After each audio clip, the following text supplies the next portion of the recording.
अभी 30 अप्रैल 2025 को देश के प्रधानमंत्री मोदी साहब ने जाति आधारित जनगणना की घोषणा की है।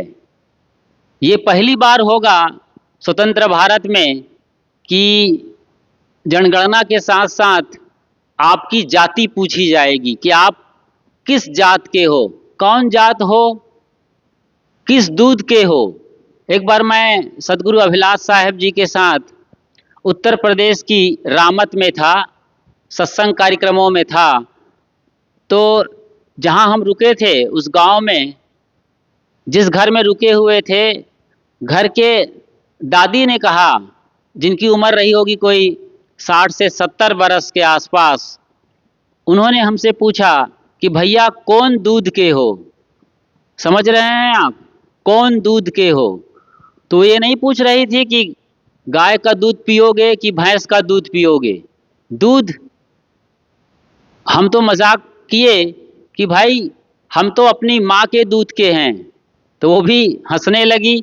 मगर वो पूछ रहे थी कि तुम किस जाति के हो, जबकि उतने बड़े सदगुरु अभिलाष साहब के साथ गए थे, बावजूद उसके वो पूछ रही थी कि किस जाति की हो।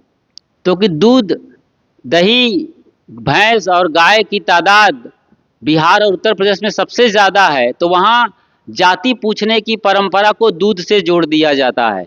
मतलब आप किस खानदान से आते हो, नीची जाति से आते हो कि ऊंची जाति से आते हो, इसके आधार पर आपका मूल्यांकन अभी भी किया जाता है। और जाति प्रधान देश है, ये भी आपको समझना है। भले ही हम भारत को धर्म प्रधान देश कहते हैं, लेकिन यहाँ जाति की जितनी बात होती है, इससे पता चलता है कि ये जाति प्रधान देश है। जब आप स्कूल से सर्टिफिकेट लेते हैं या और भी डॉक्यूमेंट्स बनवाते हैं सरकारी तौर से, तो आपकी जाति पूछी जाती है। तो अभी जाति का बड़ा बोलबाला है। आज से 20-30 बरस पहले गाड़ी के पीछे न शर्मा जी लिखा जाता था, न साहू जी लिखा जाता था, न ही जाट जी या फिर जाटव जी। लेकिन अब ये परंपरा चल गई है। तो आज आदमी अपनी जाति को बताना चाहता है, आइडेंटिफिकेशन अपना जाति के आधार पर करवाना चाहता है।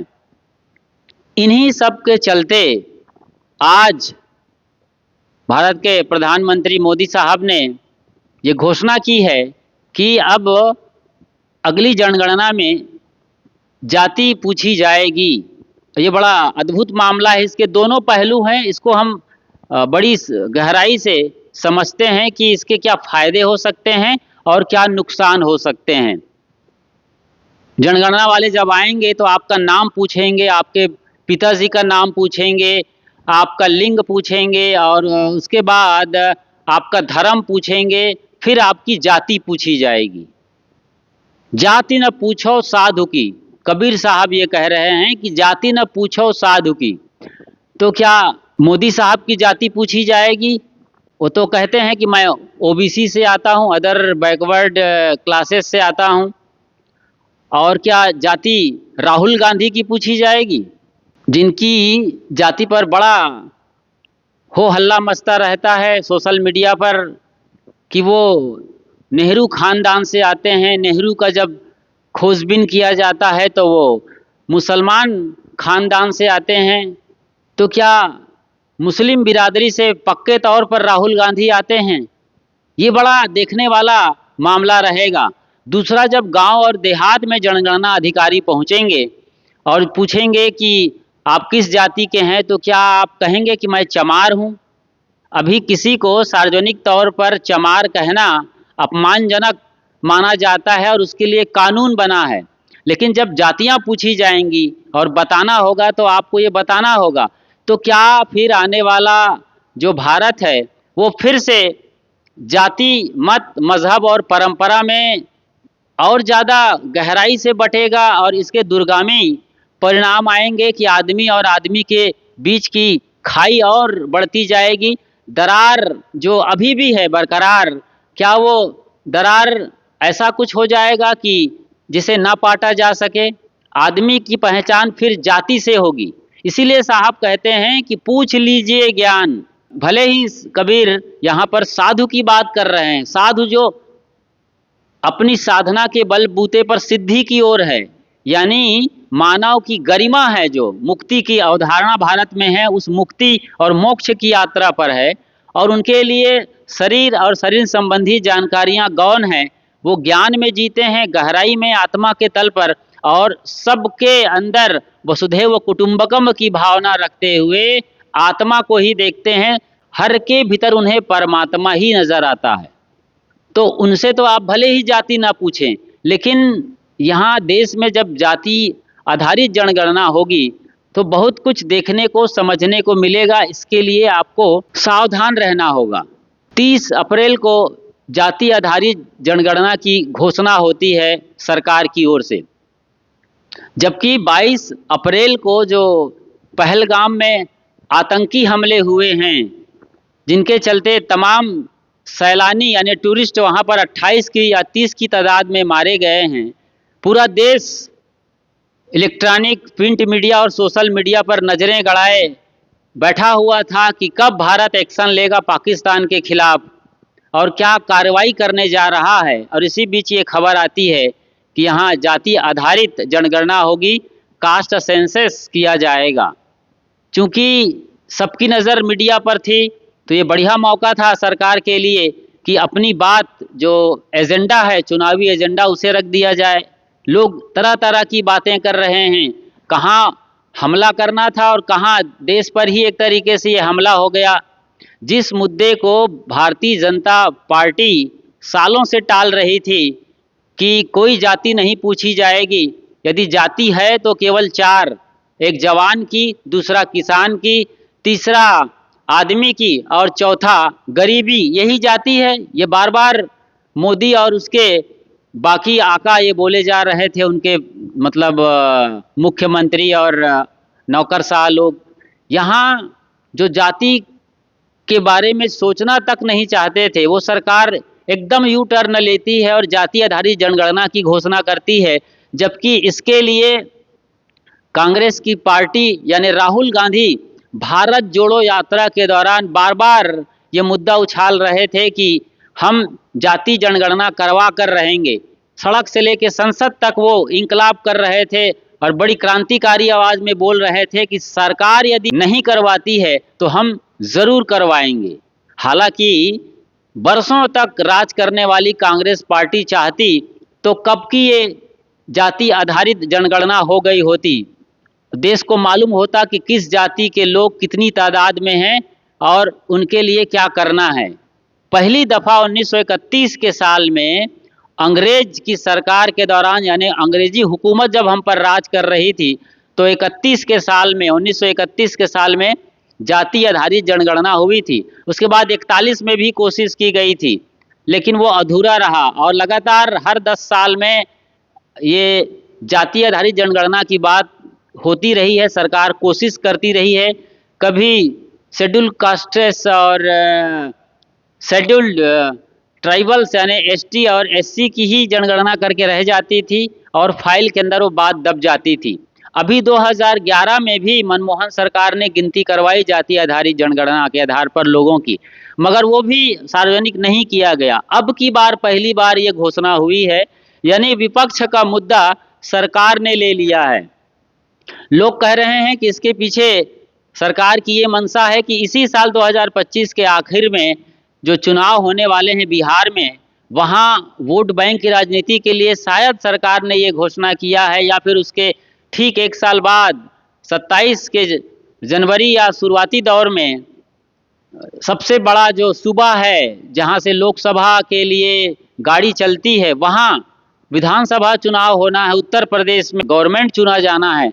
तो इन चुनावों के मद्देनज़र बीजेपी ने ये कार्ड खेला है। इस तरह की बातें हो रही, बहुत सारी बातें हैं दोनों पक्षों को लेकर के।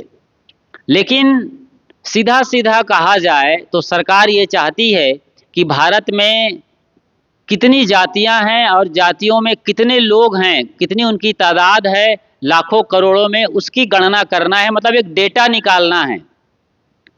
डेटा के आधार पर यह तय किया जाएगा कि किस जाति को किस तरीके से रोजगार, शिक्षा, स्वास्थ्य और उनके यहाँ महिलाओं की जो स्थितियां हैं उनको देखकर सही तरीके से सुविधाएं मुहैया किया जाए। एक शब्द में कहें तो आरक्षण को किस तरीके से निर्धारित किया जाए, कोटा बढ़ाया जाए, घटाया जाए, यानी जिनकी ज़्यादा तादाद है जिस जाति की, उनके आधार पर उनके लिए शिक्षा, स्वास्थ्य, रोजगार और महिलाओं की सही परवरिश हो, इसके लिए सरकारी तौर पर योजनाएं लागू की जा सकेंगी। ये सरकार की मंशा होनी चाहिए, तभी भारत का जो मंत्र है या खास तौर से बीजेपी का सबका भला सबका विकास, ये चरितार्थ हो सकता है जमीन पर।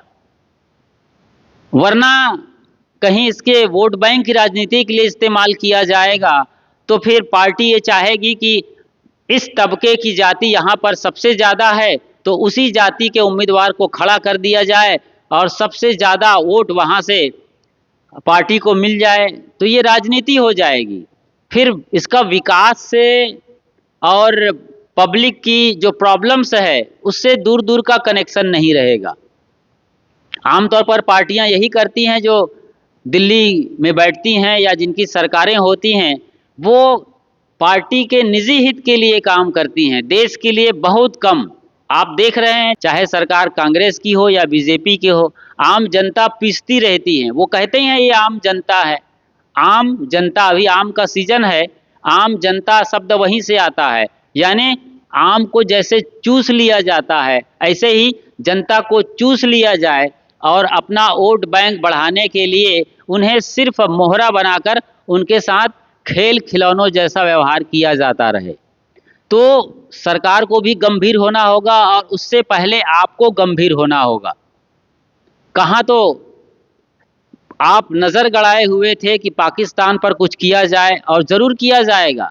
सरकार यूं ही नहीं बैठी रहेगी, वो एक मौका देख रही है और अंतर्राष्ट्रीय सहमति हासिल कर रही है। फिर पाकिस्तान पर सर्जिकल स्ट्राइक जैसा बड़ा कुछ होने वाला है, ये बातें निकल कर आ रही हैं। हालांकि सरकार ने कुछ किया है, जैसे सिंधु जल समझौता को निलंबित किया है, पाकिस्तानी दूतावास को भारत में बंद कर दिया गया है, और जो वीज़ा यहाँ से जारी किए गए थे उन पाकिस्तानियों का, अब वो रद्द कर दिया गया है और पाकिस्तानियों को 48 घंटे के अंदर देश छोड़कर जाने की भी बात 22 अप्रैल के बाद से सरकारों ने घोषणा कर रखी है। और भी कई चीज़ें हुई हैं, जैसे वहाँ बड़े से बड़े यूट्यूबर्स रहे हैं, शोएब अख्तर जैसे, जो भारत से धन कमा रहे थे, रुपया कमा रहे थे, उनके तमाम चैनल्स बंद हो गए हैं। और इसी तरीके से और भी कई सोशल प्लेटफॉर्म को बंद कर दिया गया है। तो साइलेंट तरीके से उन पर हमला तो किया जा रहा है, लेकिन कोई बड़ी कार्रवाई हो, बड़ा कुछ हो, इसका इंतज़ार है हर भारतीय को। वो सरकार कर रही है, वो उनका काम है। हमें तो यदि कहीं भारत पाक के बीच में वार हो जाए और यदि वो न्यूक्लियर बम का इस्तेमाल करें तो हमें अवेयर रहना है। ये बड़ी जिम्मेदारी है देश के लिए, ये हो सकता है, इसके लिए आप सावधान रहें और बहुत सारी चीज़ें आने वाले दिनों में आपको बताई जाएंगी, या आप लगातार सही तरीके के जो राष्ट्रीय न्यूज़ चैनल हैं जैसे दूरदर्शन और आकाशवाणी से लगातार जुड़े रहें। तो ये बातें हैं। लेकिन जब सदगुरु कहते हैं आज से 600 बरस पहले काशी की नगरी में और देश दुनिया में घूम घूम कर साहब जब अलग जगा रहे थे, तो वो कह रहे थे कि जाति न पूछो साधु की, पूछ लीजिए ज्ञान, मोल करो तलवार की, पड़ी रहन दो म्यान। तो वो आदमी को मत, मजहब और परंपरा के आधार पर बांटने की वकालत बिल्कुल भी नहीं करते हैं। इससे वैमनस्यता बढ़ती है, दंगे होते हैं, लड़ाइयाँ होती हैं, और कोल्ड वार से लेकर वर्ल्ड वार की स्थिति आती है। अभी भी जो भारत और पाकिस्तान के बीच तनाव है, इसके पीछे पहलगाम का वो जो हमला हुआ है, वहाँ पर टूरिस्टों में और सैलानियों में आतंकी हमला, वही बड़ा कारण है। कहा तो ये जाता था कि हमलावरों ने जो सैलानी वहाँ घूमने गए थे उनसे पूछा कि तुम हिंदू हो या मुसलमान या किस जाति के हो। खास तौर से धर्म पूछा गया है, हिंदू हो कि मुसलमान। उनकी पैंट उतारी गई और देखा गया कि तुमने खतना नहीं करवाया है, तुम्हारी सुन्नति नहीं हुई है। आप जानते हैं, यदि नहीं जानते हैं तो मैं खुलकर बता दूं यहाँ पर कि मुसलमानों में खतना या सुन्नति की परंपरा है, खास तौर से पुरुषों पे। जब बच्चे किशोर अवस्था में होते हैं 4 से 6 साल के बीच, तो उनकी पेशाब इंद्री की सामने की चमड़ी काट दी जाती है। इससे उनकी एक पहचान बनती है कि वो अब पक्का मुसलमान हो गया, खतना या फिर सुन्नति करवा लिया गया। तो इसी तरीके से आतंकियों ने, जो घूमने गए थे भारत के लोग देश के अलग अलग हिस्सों से, छत्तीसगढ़ से भी गए थे, रायपुर से भी गए थे, बंगाल से भी गए थे, कोलकाता से भी गए थे और बाकी सभी हिस्सों से, उनकी पैंट उतरवाए और पहचाने कि ये हिंदू हैं, तो वहीं पर उनको गोलियों से भून डाला, वहीं पर उनको मार दिया गया। और उनकी पत्नी चिल्लाती रही, तड़पती रही कि हमें भी मार दो, लेकिन उन्हें नहीं मारा और कहा गया कि जाओ तुम बताओ अपने प्रधानमंत्री को। मतलब तुमको मुसलमानों ने मारा है, आतंकियों ने मारा है। और आतंकियों का कोई मत मजहब और परंपरा नहीं होती है। आतंकियों का काम ही है आतंक फैलाना। उन्होंने 28 लोगों को मारा, लेकिन 140 करोड़ लोगों के मन में दहशत फैला दिया कि आतंकी कभी भी कुछ भी कर सकते हैं। इस तरीके से उनका दहशत फैलाना, आतंक फैलाना, इन दहशत गर्दियों का, आतंकवादियों का काम ही है। तो जाति के या धर्म के आधार पर ही ये लड़ाई शुरू हुई है। तो इस लड़ाई को क्या पूरी तरीके से खत्म कर दिया जाए, सरकार इसके पीछे लगी हुई है कि विश्व के नक्शे में वो हरे रंग वाला पाकिस्तान रहेगा कि नहीं रहेगा, आने वाले दिनों में ये भी देखा जाएगा और पूरी दुनिया देखेगी। मगर हम एक आम इंसान हैं, चाहे साधु के वेश में हो, चाहे और किसी भी वेश में हो, सिविल ड्रेस में हो, हम आदमी हैं और आदमी के भीतर जो आत्मा है उसे पहचानना है। इसीलिए सदगुरु कबीर साहब ने पूरे बीजक में कई दफ़ा इस बात को दोहराया है अलग अलग एंगल से। साहब कहते हैं, हिंदू कहे मोहि राम पियारा, तुरुक कहे रहीमाना, आपस में दो लड़ी लड़ी मुए, मरम ना काहू जाना। ये राम रहीम में बटे हुए हैं, ये कुरान और गीता में बटे हुए हैं, ये अल्लाह और राम में बटे हुए हैं। किस तरीके से बंटवारा हुआ है मंदिर और मस्जिद को लेकर के। और भारत का जो असली बंटवारा हुआ है 1947 के साल में, जब आज़ादी मिल रही थी, तब भारत के 2 टुकड़े हुए, भारत और पाकिस्तान। तो ये धर्म के नाम पर ही बंटवारा हुआ है, तो वो आज भी दंश भारत झेल रहा है। पाकिस्तान, चाइना जैसे देशों का सपोर्ट लेकर हमें जब मौका आए आंख दिखाता रहता है, लेकिन अब पूरी आखिरी बारी आ गई है। फिर भी वो सरकार का काम है, हमें अपना काम करना है। जो जाति है, जिसके लिए साहब ये कहते हैं कि कारी पियरी दूहु गाई, कारी पियरी दूहु गाई, ताकर दूध देहु बिलगाई। साहब कहते हैं कि काली और पीली रंग के गाय का दूध निकाला जाए तो क्या उस दूध में फर्क देखा जा सकता है?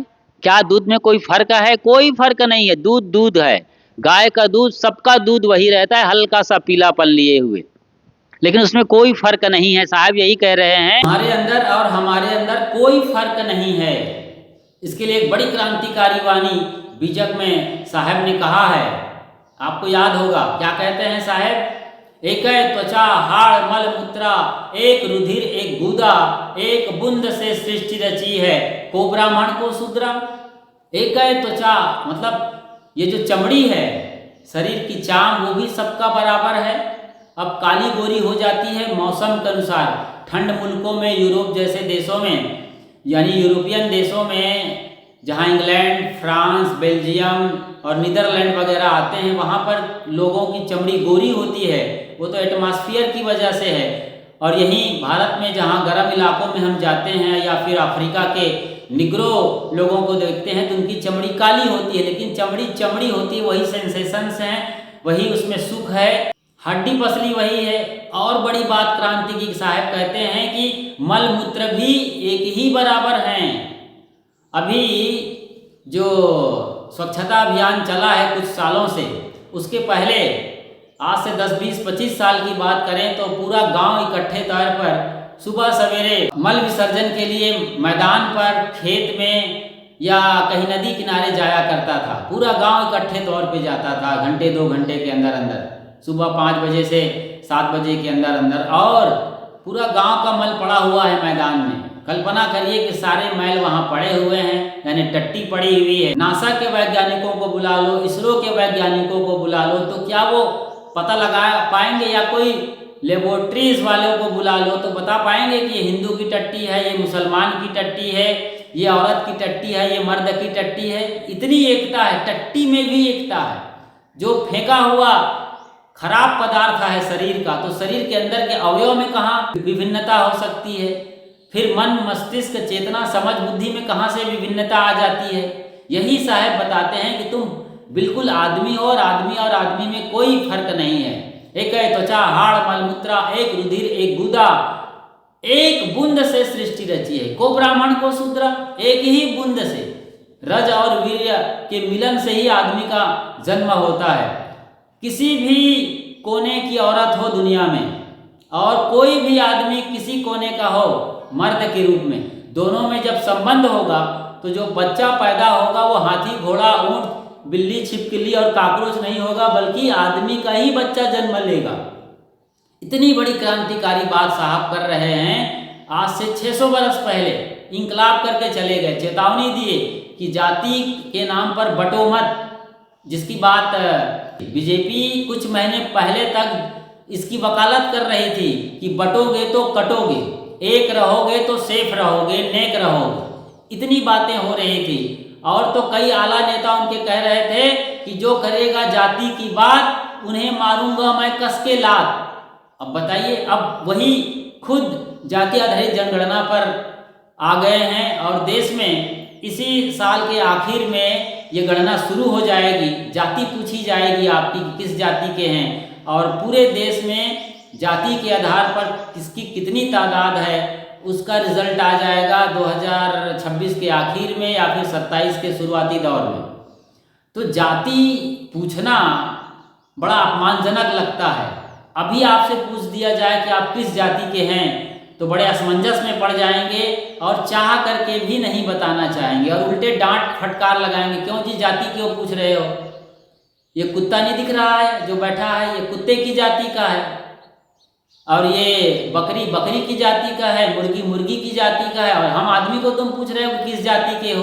अरे हम आदमी हैं, तुम भी आदमी हो, तो हमारी जाति एक है।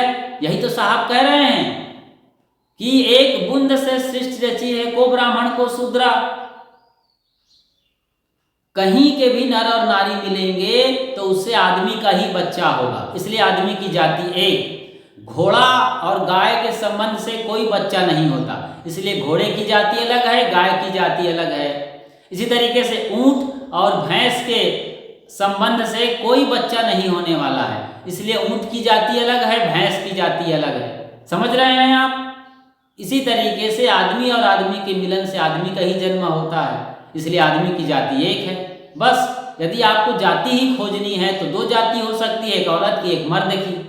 शरीर का ढांचा में थोड़ा सा फर्क है, लेकिन आत्मा में कोई फर्क नहीं है। साहब कहते हैं हंस न नारी पुरुष है, हंस जो चेतन जीव है, बोलनहारा जनैया जीव रमैया राम, उसमें कोई फर्क नहीं है। इसीलिए तो साहब बार बार बीजक और बीजक के बाहर अपनी क्रांतिकारी वाणियों में इस चीज की वकालत करते हैं, बड़ी मुस्तैदी के साथ कील ठोकते हैं कि आदमी और आदमी में फर्क न डाला जाए, वरना धर्म, मत, मजहब और परंपरा के नाम पर, यानी अध्यात्म तो नहीं कहेंगे मगर धर्म के नाम पर जितना खून बहाया गया है इस पृथ्वी पर, यदि इकट्ठा किया जाए तो समंदर का पानी भी कम हो सकता है। सारी लड़ाइयाँ धर्म के नाम पर होती हैं, वो हिंदू है कि मुस्लिम है, सिख है कि ईसाई है, यहूदी है कि पारसी है, उनकी किताब कौन सी है, वेद है कि बाइबल है कि कुरान है कि जिंदा वेस्ता है या फिर गुरु ग्रंथ, उनके गुरु कौन हैं, उनके पैगंबर हजरत मोहम्मद साहब हैं या फिर राम और कृष्ण हैं या ब्रह्मा विष्णु महेश हैं या फिर ईसा मसीह यहोवा यूहन्ना है। ऐसे ही बातें हो रही यहाँ देश में। हमारे गुरु बड़े, हमारे ग्रंथ बड़े, हमारे मत बड़े, बस अपनी पीठ लोग ठोक रहे हैं, अपनी डींग हाँक रहे हैं, आत्मा की कोई बात नहीं कर रहा है जो सबकी एक है। सबको भूख लगती है, सबको प्यास लगती है, सबको नींद लगती है, सबको सुख शांति चाहिए, सबको प्रेम चाहिए, इसकी कोई बात ही नहीं करता है। तो यही समस्या कहीं आगे ना आ जाए। जाति आधारित जनगणना के आधार पर नेता तो अपना रोटी सेकेंगे ही आपकी खोपड़ी पर, जाति के नाम पर। उनको तो आपसे मतलब नहीं है, उनको तो वोट मिलना चाहिए, उन्हें अपने रुपये पैसे स्विस बैंक में जमा करना है, आपके नाम से वो जारी करेंगे, 5 करोड़ का ऐलान करेंगे कि ये काम करना है आपके एरिया में, और उनमें से 2 करोड़ तो अपनी जेब में ले लेंगे। कोई 3 करोड़ का काम करवा दे, वो भी आधा अधूरा और कमज़ोर टाइप का, तो उनकी ही बलिहारी है। अगले 2-3 साल में फिर से वो बिल पास करते हैं, फिर से सैंक्शन पास होता है रोड के लिए, नहर के लिए, तालाब के लिए, या और बुनियादी इंफ्रास्ट्रक्चर को ठीक करने के लिए। नंबर 2 का घोटाला वाला काम करेंगे, पैसा अपनी जेब में रखेंगे और सस्ता काम करके आपको दे देते हैं। और फिर बारिश होती है, रोड उखड़ जाती है, पुल टूट जाते हैं, बांध टूट जाते हैं, यही सब तो हो रहा है देश में। तो नेताओं के खेल से आप बचें। भले ही वो जनगणना करवा रहे हैं जाति आधारित, आप बताएं उनको, लेकिन सही इस्तेमाल करने के लिए नेताओं को और उनके नौकरों अफसरशाहों को जरूर नसीहत दें। ये आपकी जिम्मेदारी है।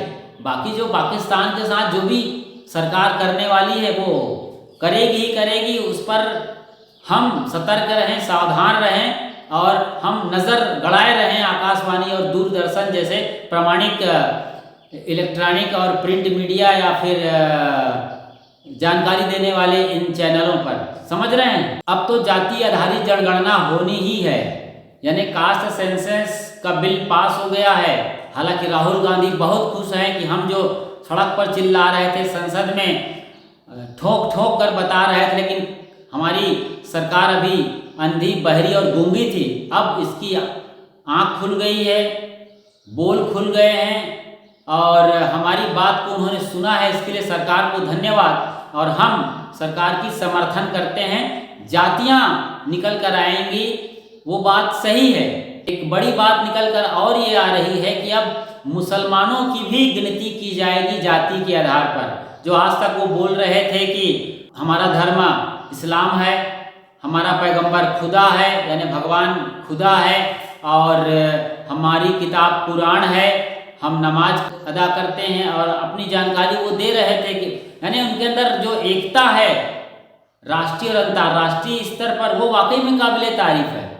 अभी कोई 30 अप्रैल के आसपास वक्फ संशोधन बिल लाया गया था, उस पर सुप्रीम कोर्ट ने हवाला दिया कि वक्फ बोर्ड जो है बिल्कुल एक संवैधानिक सरकारी तंत्र है, संस्था है, संसद से इनको मंजूरी मिली है। ये मुसलमानों में यानी इस्लाम परंपरा में गरीब तबकों के लिए काम करता है, महिलाओं के उत्थान के लिए काम करता है, और साथ ही साथ जो मदरसे वगैरह बनाए जाते हैं उनमें ये अपने फंडिंग का इस्तेमाल करते हैं। तो हमारे देश में पूछा जा रहा था वक्फ बोर्ड के लिए कि इनके अंदर ट्रांसपेरेंसी हो, इनमें मुसलमानों के अलावा हिंदू और अन्य लोगों को भी शामिल किया जाए, इनकी संपत्ति का ब्यौरा दिया जाए सार्वजनिक तौर पर। तो सरकार ने भले ही प्रतिबंध लगा दिया सुप्रीम कोर्ट के जरिए, तो इससे बहुत खुश हुए सारे मुसलमान। तो ये भी बड़ी बात है कि मुसलमान अपनी कोई भी बात आती है तो बिल्कुल मजबूत एकता दिखाते हैं, एकदम अखंडता उनकी 100% दिखाई देती है। तो ये भी एक चुनौती रही है भारत के लिए, जिस तरीके से वो अपनी जनसंख्या बढ़ा रहे हैं और बाहर 58 देशों में कहीं ना कहीं उनका कनेक्शन होता है। जो मुस्लिम राष्ट्र है 58 देश, और उनके जरिए यहाँ के मुसलमान कहीं ना कहीं ऐसी हरकत करते हैं, जैसे कि ये आतंकी हमला हुआ है पहलगाम में, और छुटपुट ऐसी घटनाएं होती रहती हैं। मुस्लिम नेताओं के बयानबाजी इस तरीके से आते हैं कि वो 58 जो मुसलमान या इस्लाम कंट्रीज़ हैं वहाँ से क्या फंडिंग मिलती है, क्या मदद मिलती है, तो उनके वजह से वो गरजते रहते हैं और भारत के खिलाफ बोलते रहते हैं। कभी वंदे मातरम नहीं गाएंगे, कभी ये नहीं करेंगे, कभी वो नहीं करेंगे, हम ये हैं, हम अलग हैं, हम वैसे हैं वैसे हैं। तो अब उनकी भी जाति पूछी जाएगी, और सबसे बड़ा सवाल ये है कि राहुल गांधी की जाति पूछी जाएगी।